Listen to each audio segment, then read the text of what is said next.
Morning guys, आप सभी को वेरी वेरी गुड मॉर्निंग। आप लोग के लिए कुछ जीएस का क्वेश्चन लेके आऊँ, है ना। जीए और जीके इसका दोनों टोटल 20 क्वेश्चन है। वेरी वेरी इंपॉर्टेंट क्वेश्चन है। आप लोग देखो, समझो। जो चीज़ ना समझ में कृपया कमेंट बॉक्स में कमेंट कर देना, आप लोग को बता दिया जाएगा। तो आज भारतीय संविधान के बारे में डिस्कस करेंगे थोड़ा, और जो कि हमेशा 4-5 क्वेश्चन यहाँ से उठता ही है हर एक क्वेश्चन में, हर एक एग्जाम में, है ना। तो यहाँ पे जो है 4 से 5 क्वेश्चन आपको मिलेगा ही मिलेगा। तो अगर 5 यूपी पुलिस के एग्ज़ाम देने जा रहे हो तो आपको 10 नंबर इधर से कंफर्म है। 5 क्वेश्चन आए तो 10 नंबर का आपका कंफर्म है। तो अभी हम 20 क्वेश्चन लाए हैं। फिर नेक्स्ट वीडियो में 20 क्वेश्चन टोटल लाऊंगा, ऐसे कर करके, है ना। तो इसलिए भाई, जितने नए बंदे जुड़े हैं कृपया उन लोग चैनल को सब्सक्राइब करो, लाइक करो, शेयर करो, बेल आइकन घंटा भी प्रेस कर दो, ताकि जो भी वीडियो अपलोड करूँ आप लोग को नोटिफिकेशन के माध्यम और जानकारी आप लोग को मिल सके भाई।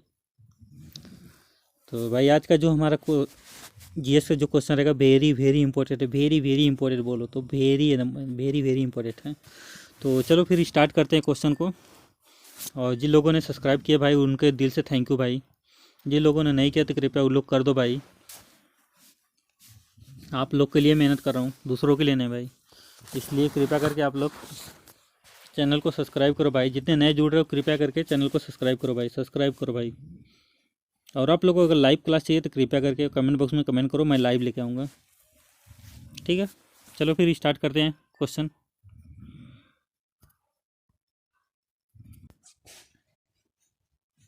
पहला नंबर क्वेश्चन देखेंगे हम। पहला नंबर जो क्वेश्चन लिखा है, भारतीय संविधान के यानी भारतीय भारत की संविधान जो क्वेश्चन लिखा है, पहला नंबर जो क्वेश्चन है आपका, भारत का यानी भारत का संविधान सभा का अध्यक्ष कौन थे। यानी भारत का संविधान सभा अध्यक्ष कौन थे। डॉक्टर भीमराव अंबेडकर, राजेंद्र प्रसाद, श्री राधा स्वामी, है ना, राधा कृष्ण स्वामी अय्यर, या श्री के.एन. मुंशी। यानी ABCD कौन सा ऑप्शन सही हो जाएगा भाई इसमें। भारतीय संविधान का सभा अध्यक्ष कौन थे, तो कौन थे इसमें हमारे। ये जो ऑप्शन हमारा सही हो जाएगा, कौन सा सही हो भाई, आप लोग जल्दी बोलो। ये मॉक टेस्ट के तौर पे इस्तेमाल करना भाई। आप लोग देखो जीएस में कितने कंप्लीट कर पा रहे हो, कितने पास कर पा रहे हो भाई। तो कृपया करके ध्यान से आप लोग पढ़ो, ध्यान से समझो बूझो। जो चीज़ ना समझ में आए कृपया कमेंट बॉक्स में कमेंट कर देना, आप लोग को बता दिया जाएगा गाइस। तो कृपया पूछने की कोशिश करो, मैं बताने की कोशिश करूँगा पूरी तरह से, ठीक है गाइस। तो इसमें जो हमारा सही ऑप्शन हो जाएगा कौन सा, हमारा पहला ऑप्शन, सॉरी दूसरा ऑप्शन सही हो जाएगा, बी ऑप्शन, राजेंद्र प्रसाद ने भारतीय संविधान का यानी सभा में अध्यक्ष कौन बने थे, यानी राजेंद्र प्रसाद बने थे। चलो दूसरा नंबर क्वेश्चन देखेंगे, संविधान सभा का अध्यक्ष कौन थे। यानी संविधान सभा का अध्यक्ष कौन थे।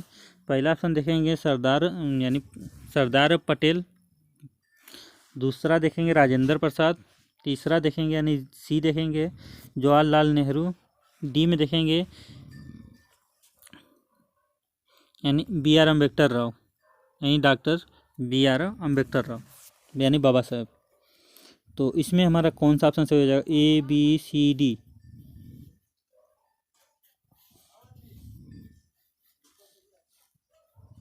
तो इसमें कौन सा ऑप्शन सही हो जाएगा हमारा, तो इसमें हमारा जो सही ऑप्शन हो जाएगा कौन सा, दूसरा, यानी इसमें भी दूसरा, राजेंद्र प्रसाद। चलो तीसरा देखते हैं क्वेश्चन। तीसरा नंबर क्वेश्चन में क्या लिखा है, संविधान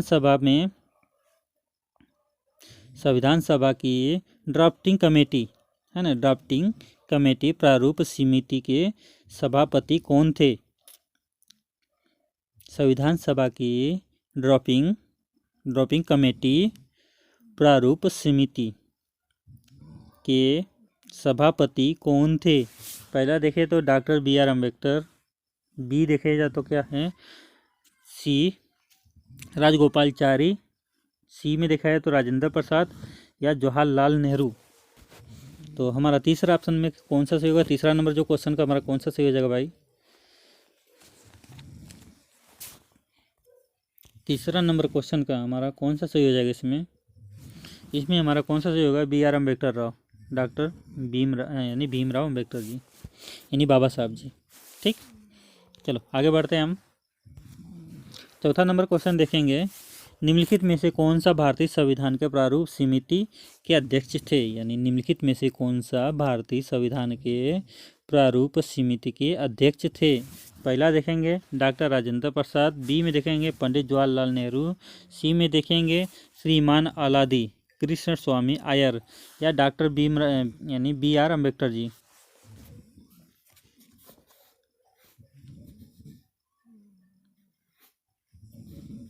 तो इसमें कौन सा ऑप्शन हमारा सही हो जाएगा? चौथा का हमारा कौन सा सही होगा? A, B, C, D। तो जो चौथा का ऑप्शन सही हो जाएगा कौन सा होगा? जल्दी बोलो भाई। तो हमारा जो सही ऑप्शन हो जाएगा कौन सा? डी ऑप्शन सही हो जाएगा। डी वाला ऑप्शन हमारी सही हो जाएगा। इस डी का ऑप्शन सही हो जाएगा, डॉक्टर भीमराव अम्बेडकर जी यानी बाबा साहेब जी। चलो 5वां नंबर क्वेश्चन देखेंगे। 5वां नंबर क्वेश्चन देखेंगे हम, भारतीय संविधान अंतिम रूप से कब अंगीकृत किया गया? यानी भारतीय संविधान अंतिम रूप से, है ना, कब अकृत किया गया? अग्रित किया गया यानी 26 जनवरी 1950 को, 26 नवंबर 1949 को, 15 अगस्त 1947 को, 15 अगस्त 1949 को। तो इसमें हमारा कौन सा सही हो जाएगा भाई? A, B, C, D। जल्दी बोलिए भाई, जल्दी बोलो, जल्दी जल्दी जल्दी जल्दी कमेंट करो भाई, जल्दी जल्दी। इसमें जो सही ऑप्शन हो जाएगा 5वां का हमारा कौन सा सही हो जाएगा भाई?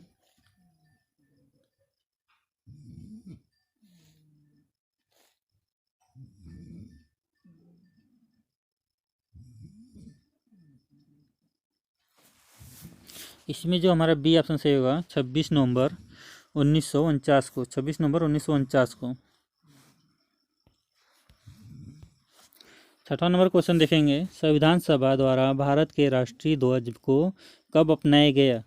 यानी 6वां नंबर जो क्वेश्चन है, संविधान सभा द्वारा भारत के राष्ट्रीय ध्वज को कब अपनाया गया था? यानी पहला देखेंगे 22 अक्टूबर 1947 को, या 22 जून 1947 को, 22 जुलाई 1947, या 22 जनवरी 1947 को।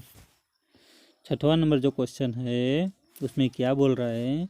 संविधान सभा द्वारा भारत के राष्ट्रीय ध्वज को कब अपनाया गया था? राष्ट्रीय ध्वज को कब अपनाया गया था? इसका जो सही ऑप्शन हो जाएगा 22 जुलाई 1947 को। 22 जुलाई 1947 को अपनाया गया था, 22 जुलाई 1947 को। चलो आगे बढ़ते हैं हम।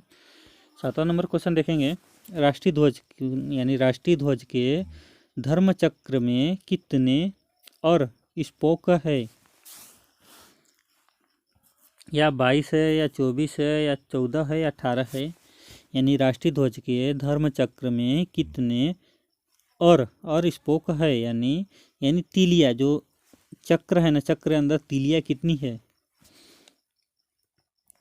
तो हमारा कितना है उसमें तीली? कभी आप लोग काउंटिंग किए गए? तो जो हमारा ऑप्शन सही हो जाए कौन सा? हमारा 24 तीलिया होती है। ये 24 तीलिया क्या चीज़ का दर्शाती है? कृपया आप लोग कमेंट बॉक्स में कमेंट बताना, ये 24 तीली क्या चीज़ के लिए दर्शाती है। चलो आगे बढ़ते हैं हम। 8वां नंबर क्वेश्चन देखेंगे। 8वां नंबर क्वेश्चन में लिखा है, राष्ट्रीय प्रतीक पर निम्न में से कौन से शब्द अंकित है? राष्ट्रीय प्रतीक है ना, राष्ट्रीय प्रतीक पर निम्न में से कौन से शब्द अंकित है? सत्यमेव जयतो, या वंदे मातरम, जनगण मन अधिनायक, या भारत माता की जय। यानी A, B, C, D कौन सा ऑप्शन सही हो जाएगा इसमें हमारा? 8वां नंबर का जो सही हो जाएगा कौन सा भाई? A, B, C, D। ये जो ऑप्शन हमारा 8वां नंबर का जो सही हो जाएगा, पहला सत्यमेव जयतो। चलो आगे बढ़ते हैं हम। 9वां नंबर क्वेश्चन देखेंगे। 9वां नंबर क्वेश्चन लिखा है, भारत के राष्ट्रीय ध्वज की लंबाई एवं चौड़ाई की अनुपात कितना निर्धारित किया गया है? यानी भारत के राष्ट्रीय ध्वज की लंबाई एवं चौड़ाई की अनुपात कितना निर्धारित किया गया है? 3.5, 3:5, 3:4, 3:2, 3 यानी 2:4। तो कितना हो जाएगा 9वां नंबर का हमारा सही ऑप्शन? कितना हो जाएगा भाई? जल्दी बोलो, जल्दी जल्दी। ये आपको कम से कम 10 नंबर तो दे के जाएगा भाई। तो कृपया करके ध्यान से, थोड़ा ध्यान से, जल्दीबाजी नहीं भाई, जल्दीबाजी नहीं, एकदम जल्दीबाजी नहीं। तो 9वां नंबर का हमारा जो सही हो जाएगा सी ऑप्शन, 3:2, 3:2। चलो आगे बढ़ते हैं हम। 10वां नंबर क्वेश्चन देखेंगे। वर्ष में, है ना, वर्ष में नए संशोधन के द्वारा भारत यानी भारत की नागरिकता अधिनियम में भारत का प्रवासी नागरिक किस श्रेणी को जोड़ा गया है। यानी 1996, ए में देखा है तो 1996, बी में देखा है तो 2003 में, 1992 या 1986 में। क्वेश्चन में क्या बोला है, वर्ष में एक संशोधन के द्वारा भारत की नागरिकता अधिनियम में भारत के प्रवासी नागरिक को यानी नागरिक की श्रेणी को जोड़ा गया है। 1996, 2003, 1992, 1986 में। तो 10वां नंबर का हमारा जो सही हो जाएगा कौन सा, 2003 में, 2003 में, है ना, 2003 में। चलो आगे बढ़ते हैं फिर हम। हमारे 11 नंबर क्वेश्चन में क्या लिखा है, भारत में राष्ट्रीय गान की संविधान सभा द्वारा कब ग्रहण किया गया था। यानी भारत में राष्ट्रीय गान की संविधान सभा द्वारा कब ग्रहण किया गया था। 15 अगस्त 1947 में, बी में देखा 26 जनवरी 1950 में, सी में देखा तो 1948 में, है ना, 1 जनवरी 1948 में, या डी में देखा तो 24 जनवरी 1950 को कब ग्रहण किया गया था संविधान सभा में राष्ट्रीय गान कब यानी ग्रहण किया गया था संविधान सभा में। 11 नंबर का जो सही हो जाएगा कौन सा हमारा, यानी 24 जनवरी 1950 को, 24 जनवरी 1950 को हमारा डी ऑप्शन सी हो जाएगा। डी ऑप्शन यानी सही हो जाएगा 24 जनवरी 1950 को। चलो आगे बढ़ते हैं फिर हम। 12 नंबर क्वेश्चन देखेंगे। भारत में सर्वोच्चम शक्ति वहाँ के नागरिकों में निहित है। यह विशेषता भारतीय राष्ट्रीय जीवन के नियम मूलभूत तत्वों में से किसका वर्णन करती है। यानी लोकतंत्र, पहला ए देखेंगे लोकतंत्र, दूसरा देखेंगे धर्मनिरपेक्षवाद, है ना, बी में देखेंगे सामाजिक न्याय, या उपर्युक्त में से सब भी। 12 नंबर जो क्वेश्चन बोल रहा है, भारत में सर्वोच्चम शक्ति वहाँ के नागरिकों में निहित है। यह विशेषता भारतीय राष्ट्रीय जीवन के निम्न में से मूलभूत तत्वों में से किसका वर्णन करती है। पहला लोकसभा यानी लोकतंत्र, धार्मिक निरपेक्ष, सामाजिक न्याय, या उपर्युक्त में से सब भी। तो 12 नंबर का जो सही हो जाएगा, 12 नंबर का हमारा कौन सा, लोकतंत्र हो जाएगा, लोकतंत्र हो जाएगा, है ना, लोकतंत्र पहला ऑप्शन हो जाएगा सही, लोकतंत्र। 13 नंबर क्वेश्चन देखेंगे। भारत एक गणतंत्र है, यानी भारत एक गणतंत्र है, इसका अर्थ क्या है। यानी भारत एक गणतंत्र है तो इसका अर्थ क्या होगा। पहला ऑप्शन देखेंगे, भारतीय मामलों में अतिरिक्त अधिकार जनता के पास है। यानी भारतीय मामलों में यानी अंतिम अधिकार जनता के पास है। भारतीय मामलों में अंतिम अधिकार जनता के पास है। बी में देखेंगे, भारत में संसदीय शासन व्यवस्था है। भारत में संसदीय शासन व्यवस्था है। सी में देखेंगे, भारत में वंशानुगत, है ना, भारत में वंशानुगत शासन नहीं है। डी में देखेंगे, भारत राज्यों का संघन है। भारत राज्यों का संघन है। तो 13 नंबर का हमारा जो सही हो जाएगा, 13 नंबर का हमारा कौन सा ऑप्शन सही हो जाएगा, सी ऑप्शन सही है। भारत में वंशानुगत, है ना, वंशानुगत शासन नहीं है, वंशानुगत शासन नहीं भाई। चलो आगे बढ़ते हैं। 14 नंबर क्वेश्चन देखेंगे। शब्द डेमोक्रेसी, यानी 14 नंबर जो क्वेश्चन लिखा है, शब्द डेमोक्रेसी यानी क्रेसी, शब्द डेमोक्रेसी निम्न में से किस भाषा से व्युत्पन्न है। तो ए ऑप्शन देखेंगे पहला, यानी हमारा ग्रीक, दूसरा देखेंगे बी में फ्रेंच, सी में देखेंगे जर्मन, डी में देखेंगे स्पेनिश। तो 14 नंबर का हमारा जो सही ऑप्शन हो जाएगा कौन सा हो जाएगा इसमें हमारा, तो पहला हो जाएगा ग्रीक, पहला ऑप्शन से ग्रीक। चलो आगे बढ़ते हैं हम। 15 नंबर क्वेश्चन देखेंगे, किस वर्ष में भारत एक गणराज्य बना, यानी भारत, यानी 15 नंबर जो क्वेश्चन लिखा है, किस वर्ष में भारत एक गणराज्य बना, यानी 1965 में, 56 में, 1950 में, 1952 में, 1947 में। तो हमारा जो ऑप्शन सही हो जाएगा 15 नंबर का कौन सा सही हो जाएगा भाई? 15 नंबर का जो सही हो जाएगा 1950 में, 1950 में बी ऑप्शन सही हो जाएगा यहाँ पे।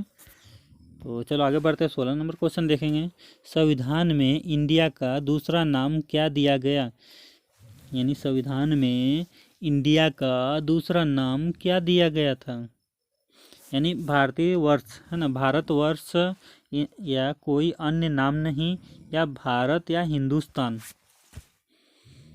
तो देखा जाए तो कौन सा ऑप्शन सही हो जाएगा, ए बी सी डी, कौन सा नाम सही हो जाएगा इसमें भाई? 16 नंबर का हमारा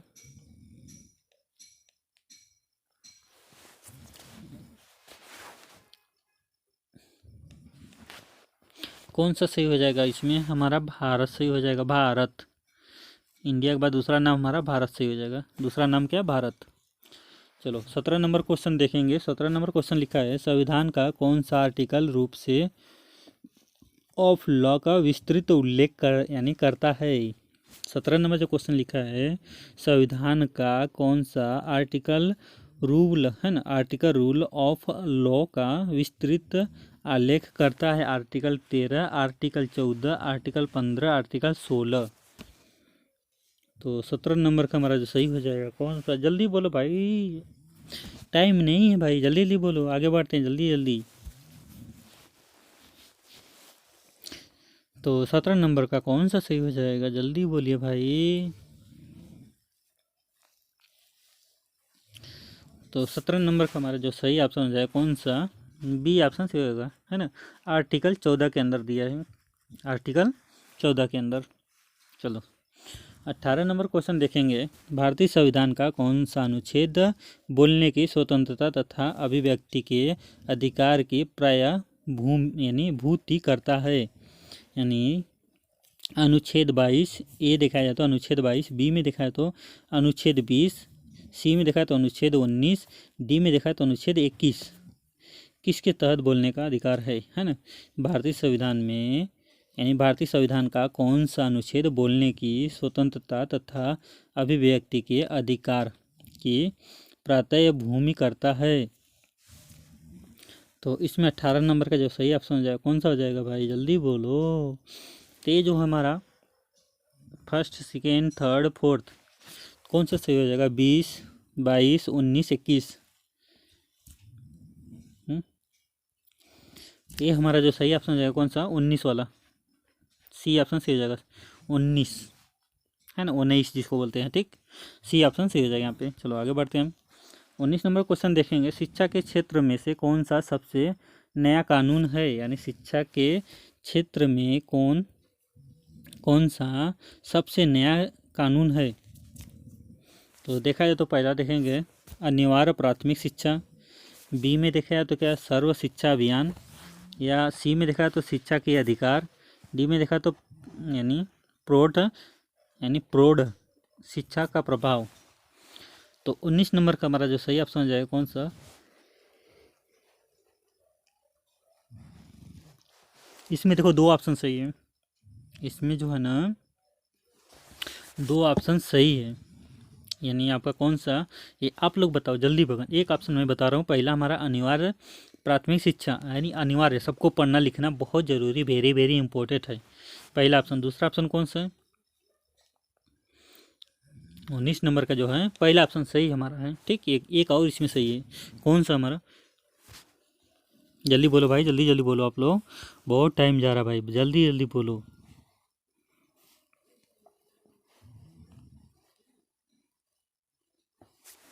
तो इसमें जो हमारा दूसरा ऑप्शन सही हो जाएगा कौन सा? सी ऑप्शन, यानी ए और सी, ए और सी, ये दोनों हमारा ऑप्शन सही हो जाएगा, दोनों ए और सी, यानी अनिवार्य प्राथमिक शिक्षा, सभी को शिक्षा बहुत जरूरी, वेरी वेरी इंपॉर्टेंट, शिक्षा के अधिकार, हम लोग के पास शिक्षा के अधिकार है बहुत ज़्यादा, पढ़ने के लिए, लिखने के लिए, सब कुछ के लिए। इसलिए भाई जितने लोग हैं अच्छा से मन से पढ़ो भाई, ताकि जो भी एग्ज़ाम है अच्छा से पास कर सको, सब कुछ अच्छा से अटेंड कर सको भाई। इसलिए जितना मेहनत हो उतना मेहनत कर दो भाई, ज़िंदगी है, ऐसा मौका दोबारा नहीं देती भाई। इसलिए अभी मौका मिला है तो कृपया करके पूरी मेहनत पूरी लगन से लग जाओ, पूरी प्रयास कर लो भाई। ज़िंदगी पूरी बैठी है मस्ती करने के लिए, तो मस्ती छोड़ो भाई। इसलिए अभी जो पाना है तो कृपया मन से पढ़ो, मन से लगो, मन से जी जान से लग जाओ कि हमें एक काम हासिल करना है, इस काम को पूरा करना है। ठीक है, चलो आगे बढ़ते हैं हम।